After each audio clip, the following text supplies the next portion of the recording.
Ladies and gentlemen, good day and welcome to Q1 FY27 earnings conference call of Voltas India Limited, hosted by Phillip Capital India Private Limited. As a reminder, all participant lines will be in the listen-only mode, and there will be an opportunity for you to ask questions after the presentation concludes.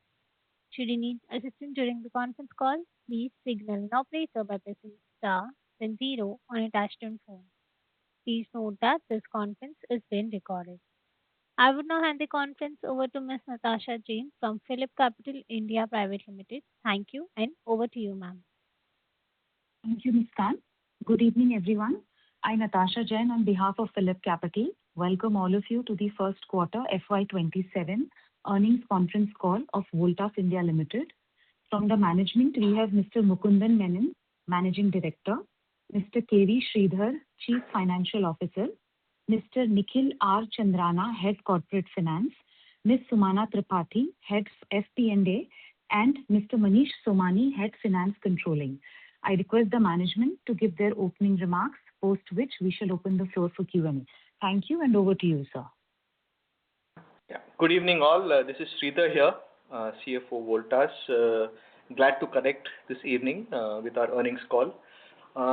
To give us overall summary, Voltas delivered a strong performance in Q1 FY27, significantly outperforming competition and further strengthening its leadership in the cooling segment. The company achieved a 17.3% secondary market share in room air conditioning for FY27 for the first quarter and widened its lead over the nearest competitor to 4 percentage points, reinforcing its position as the undisputed market leader. Strong execution across marketing, product management, channel expansion, manufacturing capacity, and supply chain readiness supported the performance. During the April to June quarter, the global economy continued to face geopolitical tensions, elevated energy prices, and persistent inflationary pressures. Conflict in the Middle East added to commodity and currency volatility and supply chain uncertainty. Against this backdrop, India continued to demonstrate resilience supported by domestic consumption, infrastructure investments, and strong underlying macroeconomic fundamentals. The Indian consumer durables industry witnessed steady demand during the quarter. Continued demand for cooling products, room air conditioners remained a key growth lever supported by the summer season, aided by increased penetration and expanded demand across Tier 2 and Tier 3 markets. Against this operating environment, Voltas delivered a substantially strong performance compared to the previous year, supported by growth across its key businesses and disciplined operational execution. The company achieved a significant milestone by selling 1 million RACs in just 81 days, demonstrating the strength of its brand, product portfolio, distribution reach, and execution capabilities. Voltas also emerged an important growth lever, substantially outgrowing the industry and recording its highest ever quarterly sales in both value and volume. The projects and engineering business provided further resilience and balance, underscoring the strength of the Voltas diversified portfolio. For the quarter ended 30th June 2026, Voltas recorded consolidated income of 4765 crores compared to 4021 crores in QY FY26. Profit before tax was 285 versus 203 in the for the same period last year. Net profit was 213 compared to 141 crores last year. Now, if you go into the detail of the respective segments, in terms of Segment A delivered a strong growth of 33%, led by exceptional performance in the room air conditioning business. RAC volumes grew by 45% year-on-year, significantly outperforming the industry and key competitors. As mentioned earlier, the secondary market share was 17.3% for Q1 of 26 and progressively strengthened its competitive position through the quarter. For Q1 26, the company widened its market share lead over nearest competitor to 4 percentage points, reinforcing the strength of its brand equity, product positioning, distribution network, and execution capabilities. A sharper brand and marketing strategy was an important contributor to this performance. The refreshed brand positioning, supported by sustained investments across television, digital, retail, and consumer touchpoints, strengthened consumer engagements and brand salience. The True 1.5-ton cooling capacity campaign, an industry-first initiative, highlighted the superior 5,000-watt cooling capacity of the Voltas 1.5-ton air conditioners, enabling consumers to make more informed and value-driven purchase decisions while enforcing the brand's credentials around powerful cooling and performance. Product management and innovation remain central to the growth strategy. The refreshed RAC portfolio, led by AI-powered Voltas Split AC series introduced in March 2026, offered differentiated features across AI adaptive cooling, AI geofencing, and AI energy manager. A sharper portfolio across capacities, energy ratings, and price points enabled Voltas to address evolving consumer requirements, increasing premiumization, and growing demand for intelligent and energy-efficient cooling solutions. The company continued to expand and deepen its channel presence across Tier 2 and Tier 3 markets, where RAC penetration remains relatively low. Wider distribution, stronger dealer engagement, and increased presence across traditional trade, modern retail, and emerging channels improved product availability and enabled Voltas to capture incremental demand across markets. Another key enabler was the company's manufacturing and supply chain preparedness. Capacity was progressively ramped up ahead of the summer season, with the Chennai and Pantnagar facilities operating at high utilization levels. Strong raw material planning, supply readiness, deeper localization, and disciplined inventory management ensured product availability during the peak season and enabled the company to effectively service the significant increase in demand. Commercial air conditioning delivered a stable performance and continues to represent a significant long-term growth opportunity supported by urbanization, infrastructure development, data center expansion, and increased adoption of intelligent building solutions. Commercial refrigerations and air coolers recorded a relatively muted performance, primarily due to slower market uptake following price increases. The company continues to focus on institutional sales, channel development, customer diversification, and new product introductions to drive improved performance in the coming quarters. Segment A margins improved significantly compared with the previous year despite commodity inflation and currency depreciation. These pressures were partially mitigated through progressive price increases and comprehensive cost optimization program initiated in FY26, encompassing strategic sourcing, deeper localization, product design improvements, and manufacturing product initiatives. Overall, the combination of sustained brand investments, differentiated products, sharper product management, expanding channel reach, enhanced manufacturing capacity, and resilient supply chain execution enabled Voltas not only to maintain its leadership but also to materially widen its lead over competition. Voltas has entered into a binding term sheet with Atomberg Innovation Private Limited for a proposed 50-50 joint venture to develop and manufacture high-efficiency RAC compressors in India. The proposed venture will strengthen indigenous sourcing, reduce import dependency, and enhance long-term supply security. The transaction remains subject to satisfactory due diligence, product validation, definitive agreements, and necessary approvals. Voltas continues its strong growth trajectory in Q1 27, substantially outgrowing the industry and recording its highest ever quarterly sales in value and volume. The business achieved a year-to-date market share of 9.4% in washing machines and 7.4% in refrigerators, further strengthening its position in highly competitive Indian home appliances market. The company maintained its number 2 position in the semi-automatic machine category, touching highest ever market share of 15.6%. The performance was supported by sharper product and premiumization strategy with refreshed product lineups across frost-free refrigerators and fully automatic washing machines.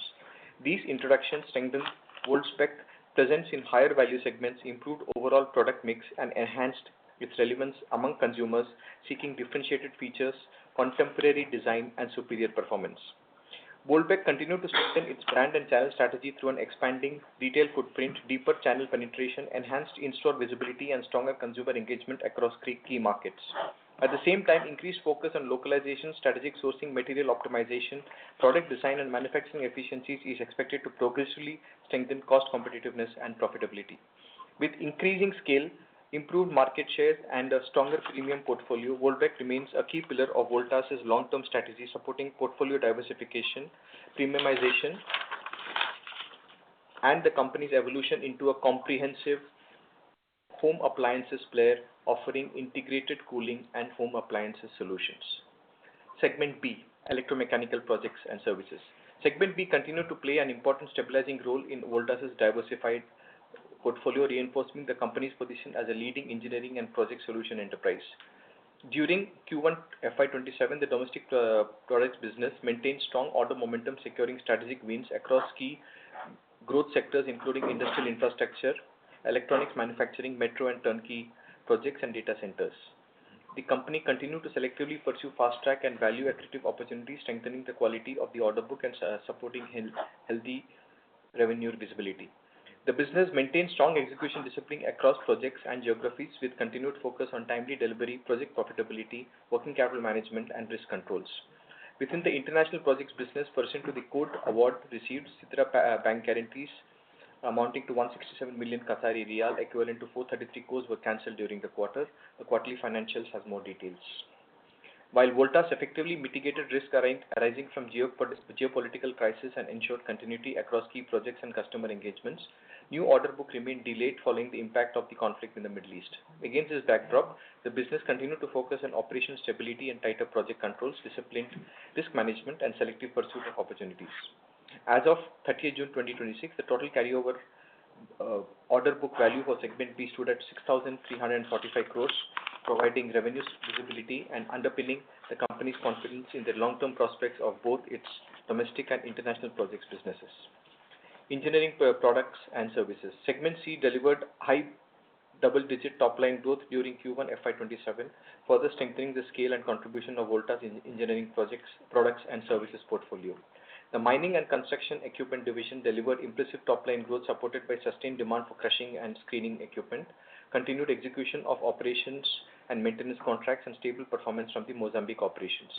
The division also continued to strengthen its higher margin aftermarket and service annuity business through deeper customer engagement, enhanced life cycle support, and expanded service capabilities. The textile machinery division delivered double-digit growth despite a challenging operating environment characterized by geopolitical uncertainty and cautious industry sentiment. Encouraging, the market has begun to demonstrate early signs of a gradual revival, reflected in improved order booking levels. Continued focus on after-sales, spinning accessories and services delivered encouraging results and further strengthened the resilience of the business. Together, segment B and C continue to enhance the resilience and diversification of the Voltas portfolio, providing balance to the consumer businesses while contributing to sustained growth and revenue visibility. Supported by strong summer season and disciplined execution, the company exited the quarter with a strong liquidity position and well-controlled working capital profile. Continued focus on inventory collections and cash flow discipline strengthened the balance sheet and provided the flexibility to support investments in brands, products, channels, and manufacturing capabilities while maintaining financial strength. Voltas enters the coming quarters from a position of strength, supported by structural initiatives undertaken across businesses. Refreshed product portfolios, sharper product management, sustained brand and marketing investments, channel expansion, enhanced manufacturing readiness, localization and cost optimizations have strengthened the company's competitive position. While Q2 is traditionally a leaner period for the cooling industry and geopolitical uncertainties continue to create commodity, currency and supply volatility, Voltas remains well positioned to navigate these challenges. In room air conditioners, the focus will remain on consolidating and extending leadership through product innovation, premiumization, sustained brand investments, and deeper channel penetration. Commercial air conditioning delivered a stable performance and continues to represent a significant long-term opportunity, supported by urbanization, infrastructure development, data center expansion, and increased adoption of intelligent building solutions. Voltas continues to be one of the fastest growing home appliances businesses in the country, with product segmentation, premiumization, innovation, and channel expansion expected to drive market gains and progressively improve financials. With the projects business, the company remains focused on selective and value-accretive orders booking, execution excellence, and cash flow discipline and project profitability. The engineering products and services business will continue to build on their growth momentum with increasing emphasis on higher margin aftermarket and service revenues. Across its businesses, profitable growth, market expansion, and sustained improvement in profitability remain central to Voltas' strategy. The company continues to unlock efficiencies through strategic sourcing, localization, product and design optimization, manufacturing excellence, process improvements, and increasing benefits of scale. Thank you. Natasha, over to you. Thank you very much. We will now begin the question and answer session. Anyone who wishes to ask a question may press star and one on the touchtone telephone. If you wish to remove yourself from question queue, you may press star and two. Participants are requested to use handsets for asking a question. Ladies and gentlemen, we'll wait for a moment while the question queue assembles.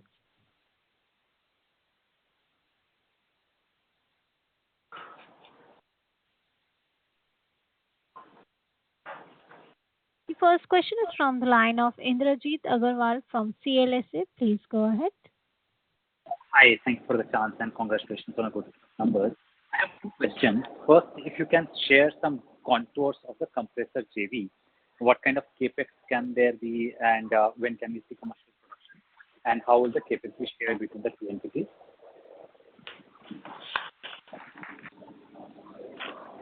Yeah. Good evening, everyone. My name is Mukund Menon, and thank you for the question, Indrajit.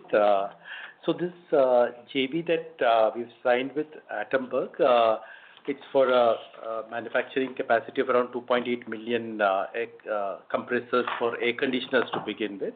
That's what we have sort of trying to achieve, and this is an effort to secure the supply chain for a category which is a very important category in the overall compressor. So the heart of the air conditioner is the compressor, and we always felt that it is very important to secure this very important part within India, because with all the challenges that are happening with respect to the QCO restrictions, the quantum of imports which are allowed, the quota system, there's also something called the transition QCO rules.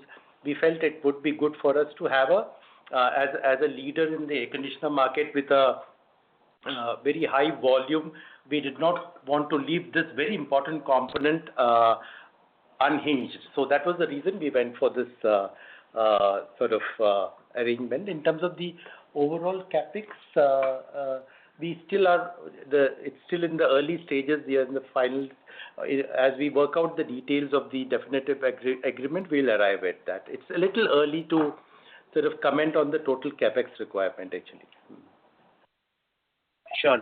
Secondly, while our market share in cold bag has been gradually inching up, do we have an EBITDA break-even line of sight yet, or it's still too early?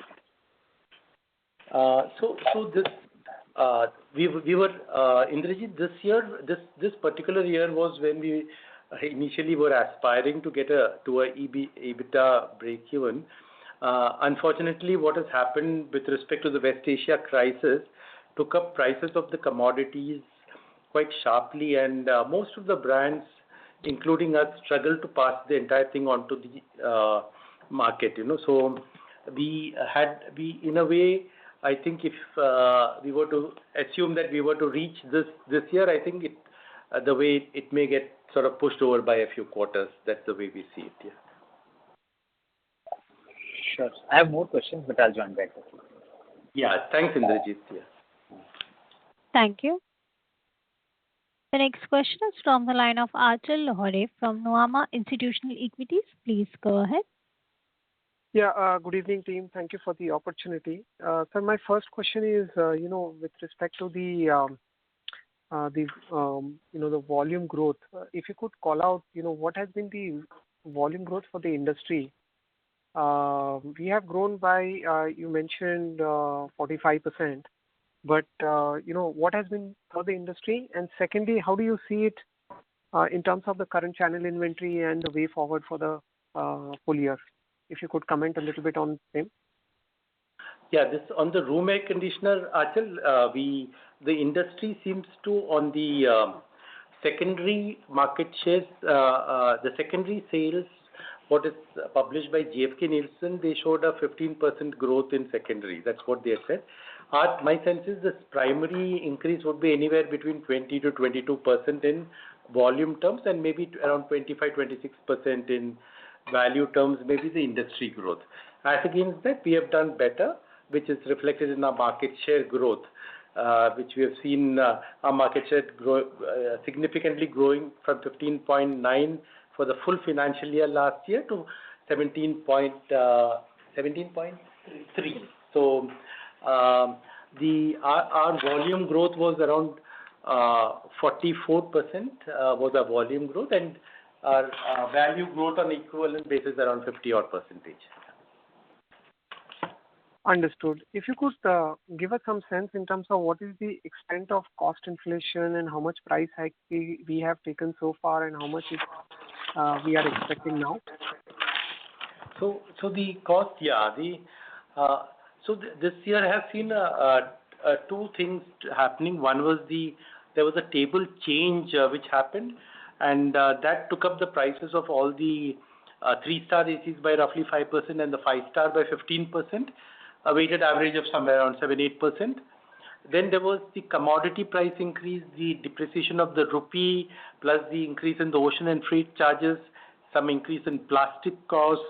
All that added up to another 4-5%.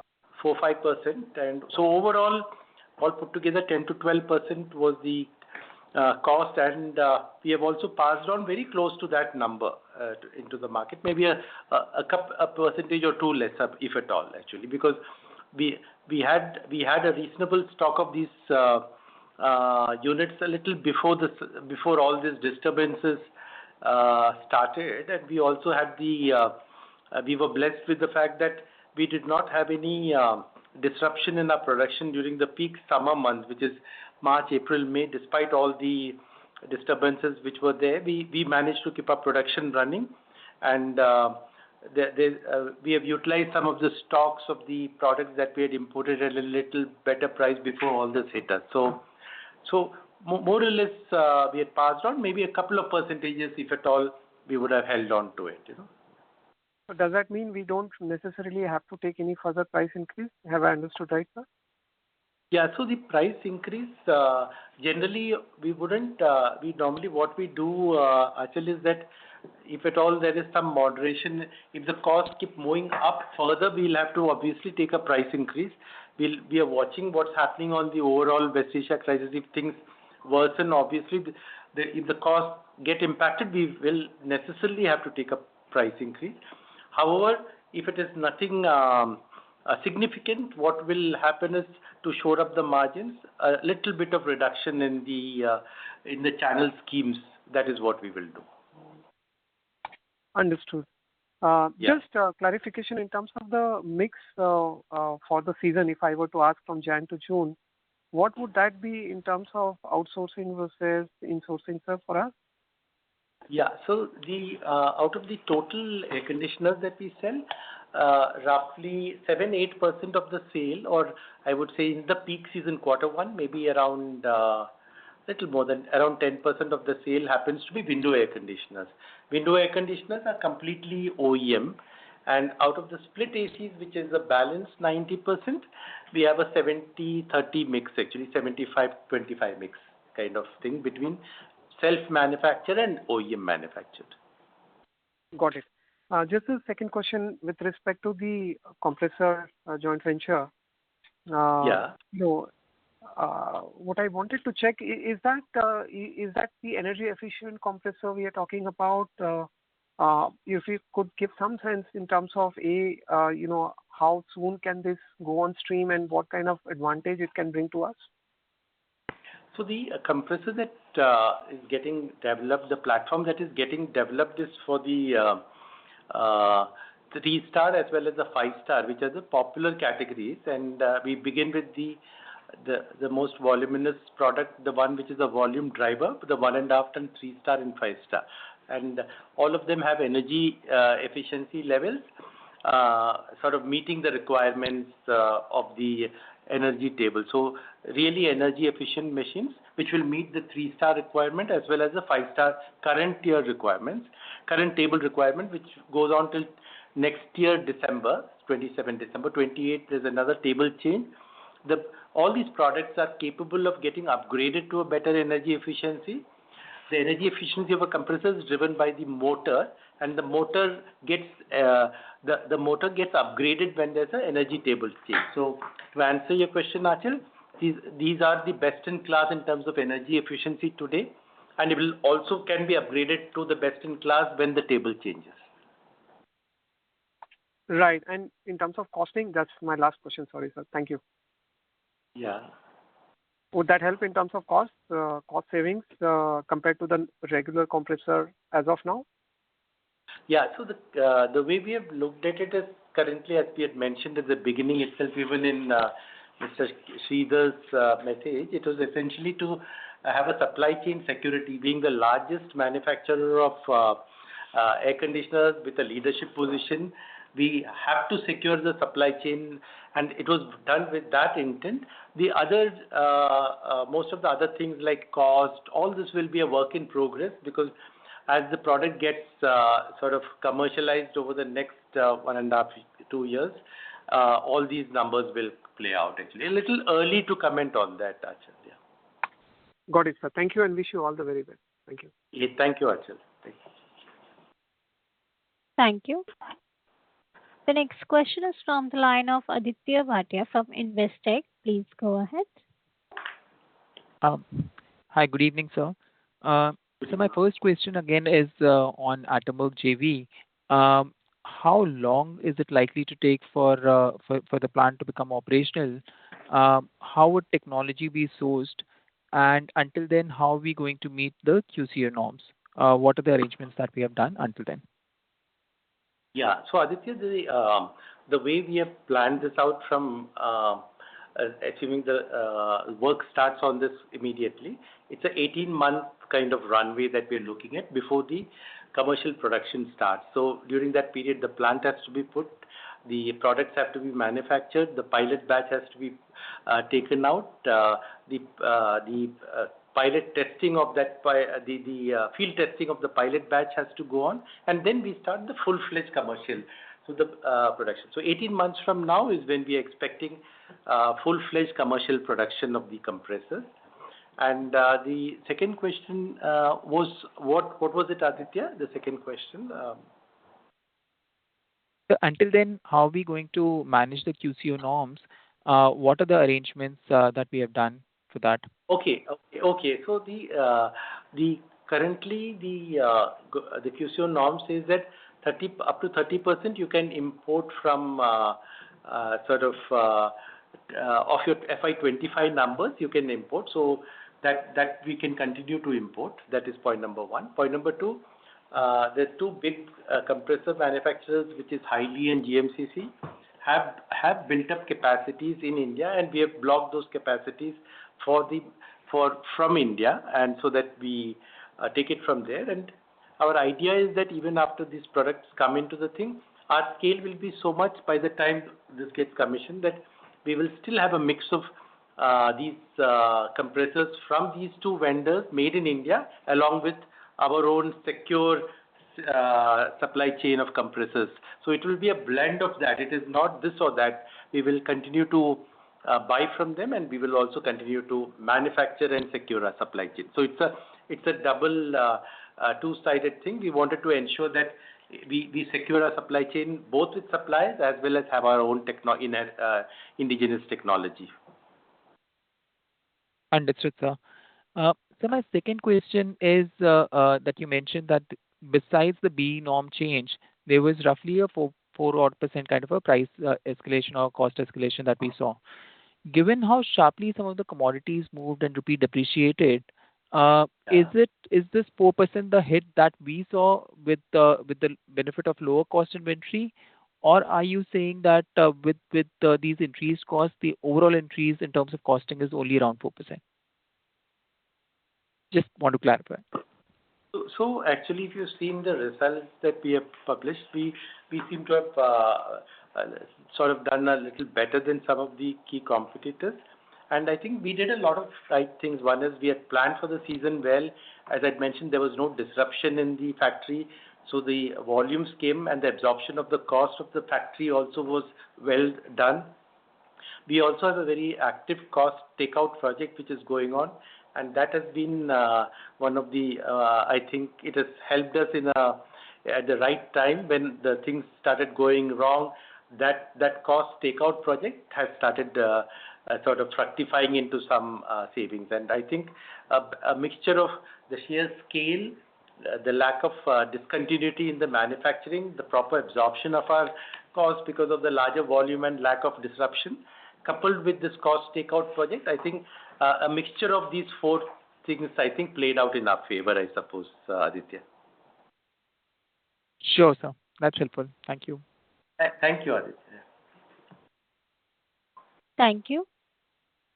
The next question is from the line of Siddharth Behera from Nomura. Please go ahead. Yeah, thanks for the opportunity, sir. So first question is on the UCP segment. So like you alluded to the fact that while AC revenues have grown at 50% plus, we our overall revenues are up 30%. So can you please share, like in the commercial refrigeration and the CAC segment, what has been the decline? And how do you see the outlook for the commercial refrigeration segment going ahead, given that it has remained under stress for quite some time? So some thoughts there. Yeah. So what you said is right. The kind of buoyancy that we saw in the room air conditioner segment within UCP was probably not seen in the other two categories, which is commercial refrigeration, which is deep freezer, water coolers, water dispensers, nor was it seen in the commercial air conditioning category, which is ducted VRF and chillers. And the light commercial air conditioner. So it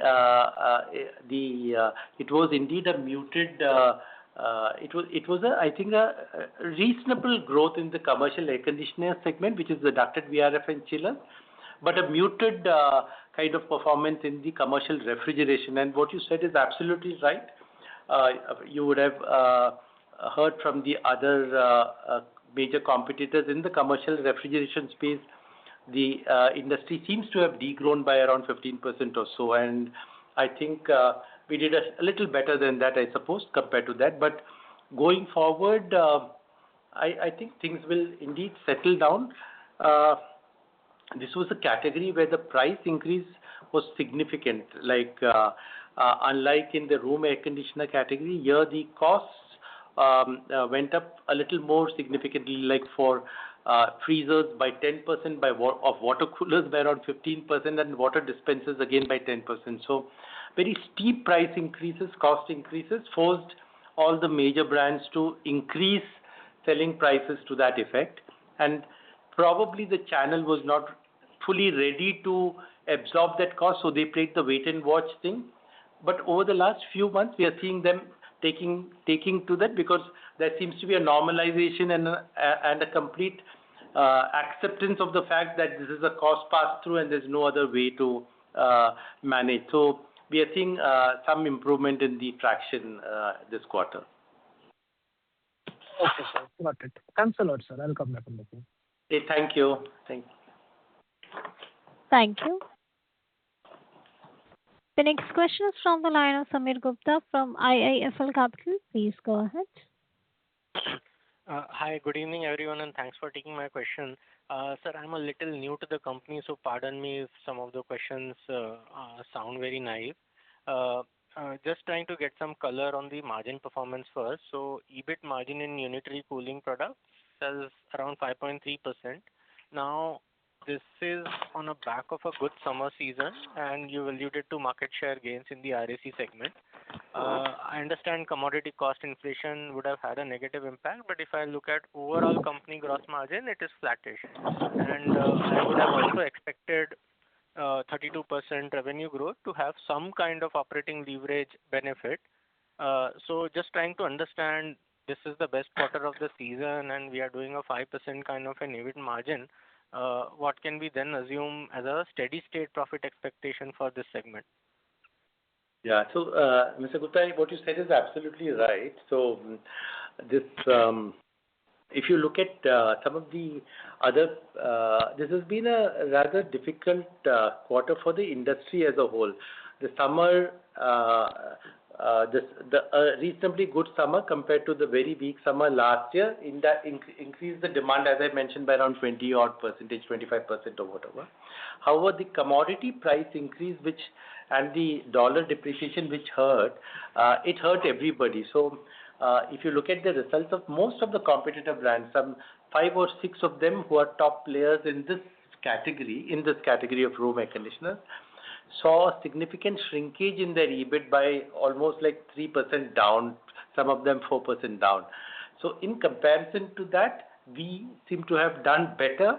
We have, in fact, our Q1 to Q1, there is an increase in our EBIT percentage last year to this year. So we have, I think, weathered the storm much better than the rest of the people. And the reason for that is the points that I mentioned a little while earlier, which is to do with the way we manage the factory without a disruption, cost absorption, the sheer scale effect, and the fact that we have an active cost down project. So whether these numbers don't reflect that very high buoyancy in the sales volume completely. I agree.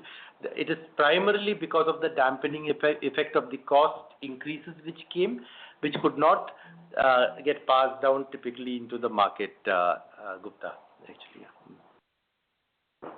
Got it, sir. So, but the problem was in the below the RM cost, like more channel financing or more discounts and schemes, because the GM line still seems to be reasonably okay if I look at the full quarter, for like full company performance.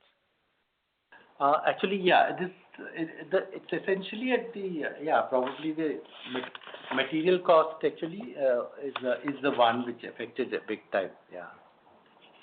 Okay, got it, sir. Second question is on the Attenborough JV. So firstly, why is there I mean, I'm sorry if this sounds naive, but why is there such a big import dependence in compressors in this industry? Is it that certain RMs are not available in India, or is it just cheaper, procuring it from outside? And how does whatever this constraint is get addressed with this JV? And secondly, why a JV and not do it organically? Yeah, so the import content in an air conditioner currently, around 4-5 years ago, almost 75% of the BOM of a air conditioner used to be imported. The major components is compressor, there is a copper, there is aluminium, there is controller, and there is motors. Most of it used to be imported. Currently, from that 70% import content I'm talking about the industry, not only of Voltas. That 70% has now come down to around 35% because there's copper getting manufactured here, controllers getting manufactured here, motors getting manufactured here. Almost 40% of the compressor requirements of the industry getting manufactured here. So that has brought down the import dependence to around 35 odd percentage. So that is point number one. The compressor is a thing that we felt that is very important because while there are many companies who have entered into manufacturing PCBAs, controllers, who have entered into manufacturing the special type of tubes which are used for air conditioner. We call it inner groove tubes. For aluminium, there are many manufacturers who have entered into India. We felt that the compressor is an area there is a gap between what is being made in India versus what is required by the industry. And being the most important component in the bill of materials, we felt it is important that we have this manufacturing sort of capability built within the organization or through a joint venture. The second question you mentioned about why can't we do this on our own. In a compressor, the most important item within the compressor is the motor. Our tie-up with Attenborough is the leader in motors, and they compete with the global giants in this category because of the sheer volumes that they have made in the ceiling fan category. So they seem to have cracked the code as far as the most important item on the bill of material is concerned, which is the motor. This is a capability that a company like Voltas does not have, and because we have never gone into a component manufacturing so far, so this is the first time that we want to secure this and we are doing it. So the answer is that we did not have this capability, and we felt it is better to partner with somebody who is way ahead of the curve and do it along with them. Superb, sir. That's very, very helpful. Just a small follow-up here. So, Mr. Sommer, I just request you to rejoin the queue, please, for the follow-up question. Sure, I'll do that. Thank you. Thank you so much. Thank you. Thank you. Thank you so much. Ladies and gentlemen, in order to ensure that management is able to address questions from all the participants in the conference, please limit a question to one question per participant. If you have a follow-up question, we request you to rejoin the queue. The next question is from the line of Rahul Agarwal from Ikigai Assets. Please go ahead. Yeah, hi. Good evening, Mr. Menon and everybody on the call. Good evening, sir. Just one question I had. Obviously the UCP margin, last year is not something to look at in terms of sustainable number, right? I mean, Yeah. Voltas had a very bad year, yes, last year, right? Correct. Obviously, first quarter, this quarter is, better than last quarter, QOQ, 30 bips increase, which is good. But I wanted to understand from you, if plants are, at peak season, they are fully utilized, you have gained so much market share, volume growth is like 45% on RAC, 44%. If that's played out, that peak capacity utilization, pricing being not in so much in favor, but you have passed through. Does that mean that, going back to 6-7% is going to be extremely difficult for the company going forward? And you can talk about either this year or next 2 years, as you feel comfortable. And second question was also on the project side. I mean, I understand that, there were execution issues. We've seen some top line softness. I don't know why, execution softness. But on margins over here, I thought we are getting into more shorter gestation projects. Our margins should get better here because, the quality of order book is getting better. So just your comments on next 24 months, where should we see EBIT margins for UCP and for the project segment? Thank you. Yeah, also for the UCP, as if you see, last year's quarter was a very weak quarter, so 3.7% versus 5.3%. So there's a significant gain in the. It's quite a improvement, and the numbers would have been a little better if the cost increases had not hit us the way this entire crisis played out and things became very volatile. Things would have, that entire advantage of the huge scale up would have played out a little better. So whether there's a room for improvement going forward over a long period of time, over the next 8 quarters or so, the answer is certainly yes, actually, because that eventually we've had margins of upward of 7% in these quarters earlier. So our aspiration is indeed to improve this quarter on quarter, year-on-year improvement that continues. So we're working towards that. The second question was more on the project's margin, actually. So what has happened is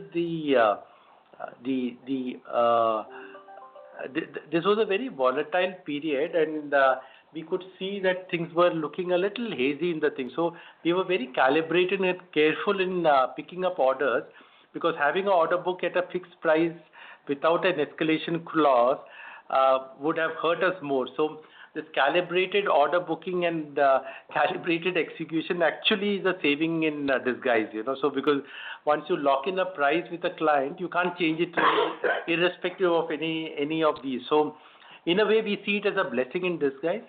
As things settle down, we are continuing to focus, as you rightly said, Rahul, on being very selective of what projects we are getting. We are looking at more of manufacturing, data center kind of jobs, MEP jobs.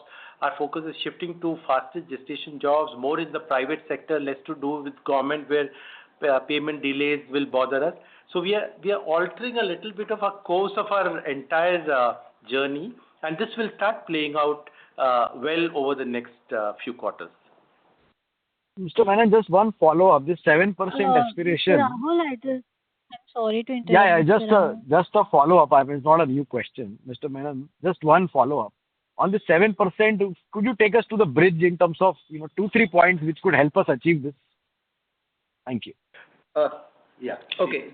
So just to add to that question, for example, I think one of the things which I think has played out for us, I think that Mr. Menon alluded to, was in terms of the cost down project, for example, is something that we are actively working on, which should actually help us.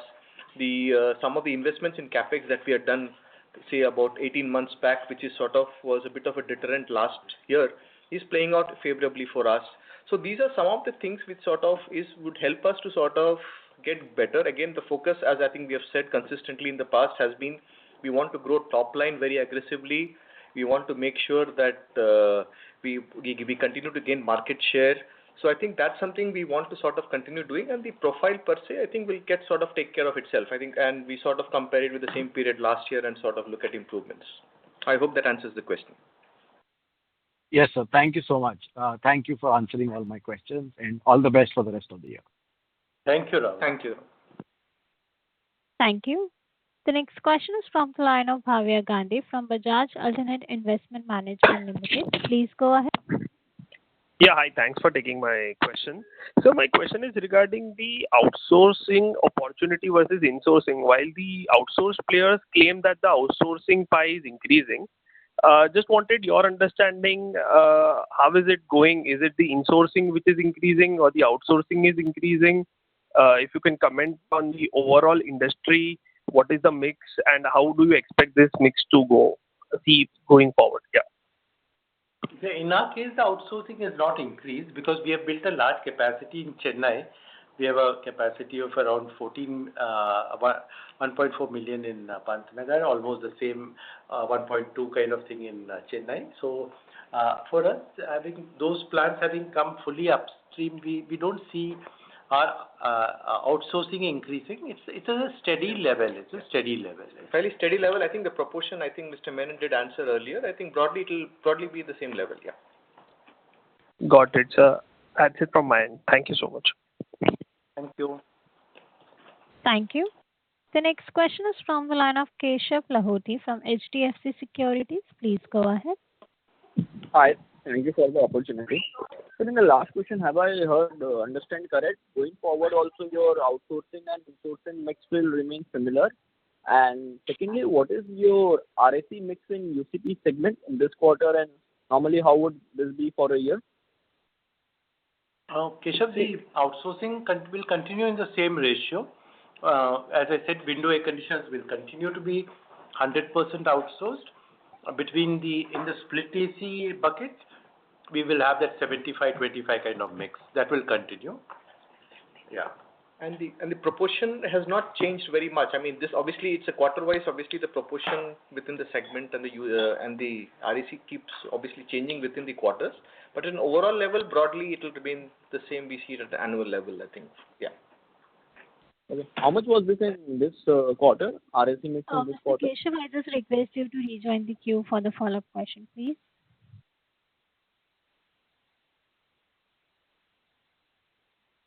The next question is from the line of Sonali Solankar from Jefferies. Please go ahead. So thank you for the opportunity. So I have two questions. Firstly, on the current demand dynamics in terms of AC channel inventory, the demand in July, August so far, maybe in volumes, and the festive season, any initial thoughts that we have, how are the channels behaving, are they restocking, etc. And my second question is on FY27-28 CapEx estimates for you as a company, especially because of the JV of Attenborough. Will the CapEx be also split in 50-50? And from where will Attenborough get the technology for manufacturing compressors? Okay, so I think Sridhar here. So in terms of the initial feedback that we are hearing from the channel, I think the channel, I think, is broadly been fairly cautious, I think, in terms of the stock that they are maintaining. So I think we feel that the channel inventory would be in the range of around 4 weeks as what we have maintained in the past. I think that's been the thing. And based on the secondaries is where the build-up will happen. So I think for the festive season, I think it's a bit early. It will be more relevant maybe for the home appliances where I think it will be more relevant. And I think that's something we'll have to monitor over the next 4 to 6 weeks. And that's when we will have a better view of it. In terms of the capex for 27-28, there is no material major capex. I think we already had done the capex for Chennai a couple of years back, as you know, the benefits that we are sort of yielding now. It will be more a maintenance capex that we will sort of continue to have. No major sort of commitment from our side. The capex from the Attenborough side, yes, should be ideally on a 50-50 basis. The exact quantum, etc., is getting firmed up. Once we have better clarity, we will be able to share it with you. So when we say 18 months runway for the commercial production means, correct me if I'm wrong, but our majority capex for this JV should happen over FY28 and 29. That's correct? Yeah, that will be a fair assumption. Whatever quantum we agree should be around that time. That's a fair assumption. Understood, sir. Thank you and all the best. Thank you, Sonali. Thank you. Thank you. The next question is from the line of Ram from JP Morgan. Please go ahead. Sir, I have two questions. The first is regarding how much is the loss in Voltas in the current quarter? I understand that we are still not making money in that. And the second question is, I mean, will the margins improve in electromechanical projects and services? Because in the current quarter, I see on a comparative basis, the results are not good. And what could be the future outlook in this segment? Yes. So I think the share of, I think the JV loss for this is mentioned in the financials. For 37 is what we have booked for our share. I think that's visible in the financials. In terms of the electromechanical, I think the quarter was a bit soft from a top line due to the execution challenges that Mr. Menon, I think, outlined earlier, because of which the top line was a bit lower, and also obviously the related impact from an EBIT point of view. We see the situation sort of getting gradually better. Maybe Q2 also may not be very much better, but I think post that Q3, Q4, I think is when we feel that it should get really better. And I think that's where the recovery should ideally happen. Okay, thanks. Thank you, Ram. Thank you. The next question is from the line of Archit Shah from 360 ONE Capital. Please go ahead. Thank you, sir, for the opportunity, and congratulations on good set of results. So just two questions on compressor side. First, how much will be the localization of this compressor? Like you said, motors will be manufactured by Atomberg since they have good technology. I understand that certain parts like magnetics or something, China has an upper hand in terms of some rare earth metals. Do we need to import any components and anything? And secondly, in terms of competitiveness of this cost of compressors, while we are doing this to secure compressors for future growth, in terms of cost, how would we be placed in like to like for Chinese imports or Highly or EMCC who are doing here, and also in terms of LG or PG who are doing here? So just both the questions on compressors. Thank you, sir. Yeah, Arpit, actually the most important item in the compressor is the motor, so that Atomberg has sort of mastered it, and so that 40-50% of the BOM is covered from an indigenous manufacturer. There may be a few things within the compressor which is imported. That is true, but gradually that dependence also will come down. The rest of the items initially will be imported, but gradually we will try and indigenize it at a cost optimized kind of thing over a period of time. Our expectation is that this will be able to compete with the imports for sure. That is the way we are looking at it. So the way we see it is, one is it should secure our supply chain in a complete manner, that there is very low risk of anything going wrong with the supply chain. Second is, this will certainly not hurt our competitiveness with making the product costly. That's the first sense that we have on this, actually. Okay. Thank you. Thank you so much, sir. Thank you, Arpit. Yeah. Thank you. The next question is from the line of Aditya Vikram from DB Securities. Please go ahead. So, hi, sir. I only have one question. In the last Concall, you had mentioned that the target to achieve 7 to 8% is a gradual process. Currently, as we stand, even during the peak summer cycle, we have not been able to significantly scale up the EBITDA margin. So do you foresee this getting a little prolonged in terms of achieving that target?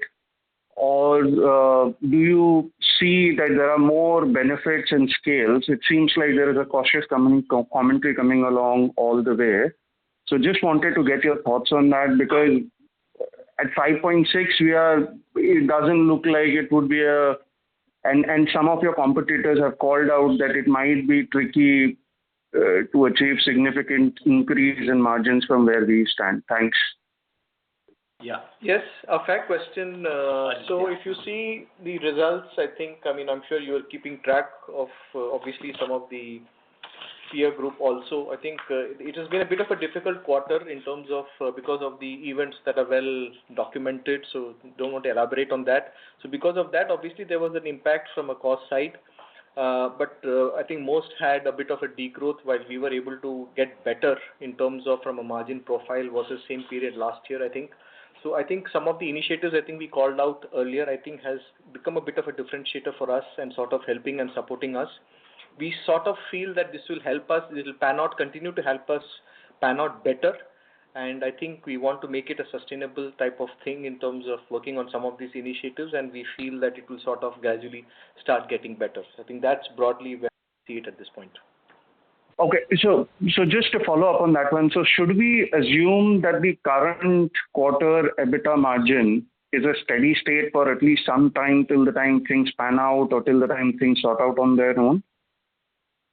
Now, I think if you sort of go through the margin profiles, if you're purely looking at a margin profile, the quarter-on-quarter margin profiles are fairly variant if you see. So from that angle, I think we'll have to sort of go on a quarter-on-quarter basis and see how it sort of goes. Okay. Thanks very much. Appreciate it. Thank you. We'll take the last question from the line of Ravindranath Nak from Nirmal Bang Securities. Please go ahead. Good evening, sir. Thank you for the opportunity. Sir, regarding this compressors, for how many compressors volume we have, the joint venture is envisaged, and whether it is a greenfield expansion, greenfield investment by Attenborough and us, and otherwise, whether the Attenborough has already taken some investment, we are just augmenting the investment with the joint venture, and what is the uptake for Voltas from this compressor, and what is the total capacity of the compressor envisaged? If you can deal on this. Thank you. So the factory that is being, which we'll put up, will be gradually ramped up. We will begin with smaller quantities initially, and that beginning will be 18 months from now. And then we will ramp up over a period of time, starting with maybe less than 1 million, then taking it to between 1 and 2, and then eventually taking it to 2.5+ million. So that is the plan, actually. And the technology exists. The product has already been made, and it is being tested right now, actually. The product it is not that it is the designs are sort of new. This product has been in development for the last year or so. Okay. And what is the in terms of pricing, what would it be? The price. So the economic angle, as I think Mr. Menon did elaborate, the obviously key thing was from a supply security point of view that we are sort of looking at, and also linked to the QCO angle that Mr. Menon mentioned. The economic aspects are still being finalized as we speak, and then we'll come back to you when we have better clarity. Thank you. As that was the last question for the day, I would now hand the conference over to Ms. Natasha Jain for closing comments. Over to you, ma'am. Thank you, Ms. Khan. I request Sridhar sir to give his closing remarks, if any. Yeah, thanks, Natasha. Yeah, just closing comments from my side. Supported by the stronger brand, differentiated products, expanding channels, enhanced manufacturing capabilities, a rapidly scaling home appliances business, and disciplined execution across its diversified portfolio, Voltas remains well positioned to strengthen its leadership and deliver sustainable, profitable growth over the medium to long term. Thank you all. Thanks for joining the call today. Thank you, everyone, for joining in. Have a great weekend and a happy Independence Day to all of you. Independence Day to all of you. Yeah. Thank you. On behalf of Phillip Capital India Private Limited, that concludes this conference. Thank you for joining us, and you may now disconnect your lines. Thank you.